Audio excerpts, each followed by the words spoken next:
Hello students, good morning. हम लोग देखेंगे हाइब्रिडाइजेशन हाइब्रिडाइजेशन और इसके साथ साथ में बॉन्ड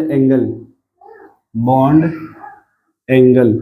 ठीक है, जैसे हमारे पास sp हाइब्रिडाइजेशन है, फिर sp2, sp3, sp3d, sp3d2, sp3d3। सबसे पहले तो हम वो एग्जांपल लिखेंगे जो इस पे सेट होगा विथआउट लोन पेयर, जैसे BeCl2, BF3, CH4, PCl5, SF6, IF7। अब देखो, जब हमें बॉन्ड एंगल बताना होगा उसके लिए लिखेंगे यहाँ पे 180 डिग्री, 120 डिग्री, 109।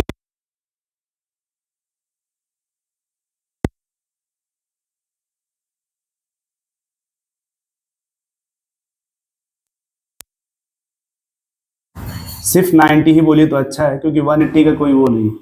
इसमें आपका 72 डिग्री और 90 डिग्री दोनों आएंगे। ठीक है, अब देखो इसमें कभी कभी ज्योमेट्री की एक होता है electron geometry. Electron geometry means ये ऐसे लीनियर होगा, ये ऐसे बनेगा इस तरीके से, और इसमें याद रखिएगा कि मैं इसको बोलते हैं ट्राइगोनल बाइपिरामिडल, और ये तो ऐसे ही बन जाएगा। और ये थोड़ा सा दिमाग से बनाना, इस तरह से पेंटागन, ये पेंटागन, और ये होता है बाइपिरामिडल। कभी कभी इसको बोलते हैं नीम, तो यहाँ जो नीम आएगा, नीम वो linear trigonal planner tetrahedral trigonal bipyramidal square bipyramidal pentagon bipyramidal. ये याद रखिएगा, ये एग्जाम में फिक्स होता है, इसमें से क्वेश्चंस आना ही आना होता है।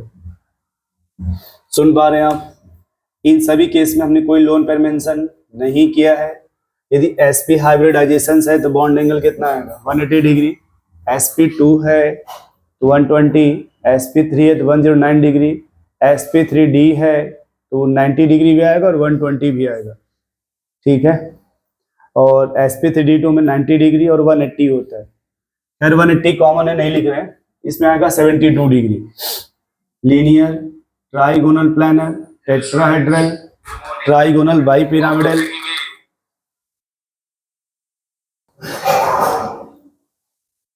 हेलो स्टूडेंट, अब देखो इन सब को बोलते हैं रेगुलर ज्योमेट्री।